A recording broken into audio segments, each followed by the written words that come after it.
কচুয়ার নাউলা সরকারি প্রাথমিক বিদ্যালয়ের প্রাক্তন ছাত্রছাত্রীদের পূর্ণমিলনী অনুষ্ঠান অনুষ্ঠিত।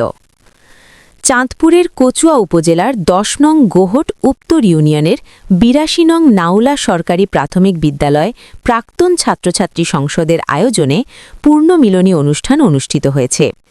শনিবার ২৮ মার্চ সকাল ৮টায় বিদ্যালয় প্রাঙ্গণে প্রাক্তন শিক্ষার্থী, বর্তমান শিক্ষার্থী, শিক্ষকবৃন্দ এবং আমন্ত্রিত অতিথিদের উপস্থিতিতে অনুষ্ঠানের সূচনা হয়। অনুষ্ঠানটি দুটি পর্বে অনুষ্ঠিত হয়। সকালে প্রাক্তন শিক্ষার্থী ও শিক্ষকবৃন্দের স্মৃতিচারণ, অধ্যয়নরত শিক্ষার্থীদের কবিতা আবৃত্তি, গান ও নৃত্যের মধ্যে দিয়ে দিনের কর্মসূচি শুরু হয়।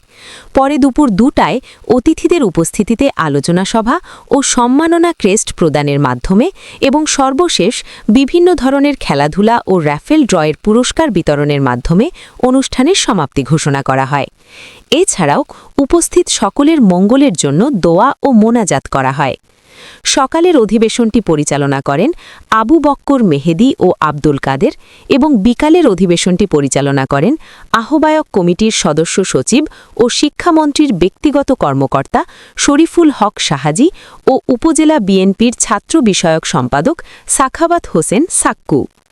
প্রাক্তন ছাত্রছাত্রী সংসদের আহ্বায়ক ইসমাইল জবিউল্লাহের সভাপতিত্বে প্রধান অতিথি হিসেবে বক্তব্য রাখেন শিক্ষা এবং প্রাথমিক ও গণশিক্ষামন্ত্রী ড আ.ন.ম এহসানুল হক মিলনের সহধর্মিণী, বিএনপি জাতীয় নির্বাহী কমিটির সদস্য ও জাতীয় মহিলা দল কেন্দ্রীয় কমিটির সহসভাপতি নাজমুন নাহার বেবি।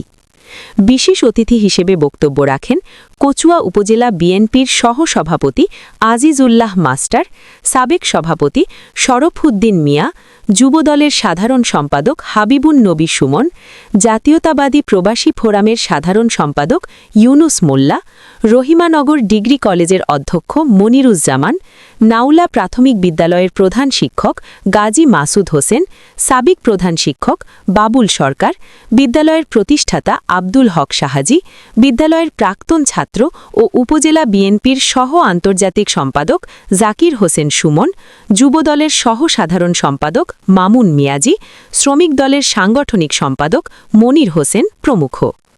স্মৃতিচারণ করেন বিদ্যালয়ের প্রাক্তন শিক্ষক সরোয়ার ভূঁইয়া, প্রাক্তন ছাত্র রাজীব চন্দ্র শীল, মফিজুল ইসলাম জনি, বিমল আইশ, কার্তিক ঘোষ সহ আরও অনেকে। প্রধান অতিথি বক্তব্যে বলেন, আজকের এই মিলন মেলায় আপনাদের সঙ্গে থাকতে পেরে আমি আনন্দিত। পুনর্মিলনী শুধু আড্ডা বা আনন্দের আয়োজন নয়, এটি সম্পর্ক পুনর্গঠন, স্মৃতিচারণ এবং নতুন প্রজন্মের সঙ্গে অভিজ্ঞতা বিনিময়ের একটি গুরুত্বপূর্ণ মাধ্যম। প্রাথমিক বিদ্যালয়ের প্রাক্তন ছাত্রছাত্রীদের এই রকম আয়োজন আমি আর কোথাও দেখিনি। বিশেষ করে এখানে মা বোনেদের এত উপস্থিতি আমাকে মুগ্ধ করেছে। আপনাদের যে কোনো প্রয়োজনে শিক্ষামন্ত্রীকে বলবেন, উনি সময় দিতে না পারলে আমি দেব। রাজীব চন্দ্র শীলের পাঠানো তথ্যচিত্রে ডেস্ক রিপোর্ট, SK TV।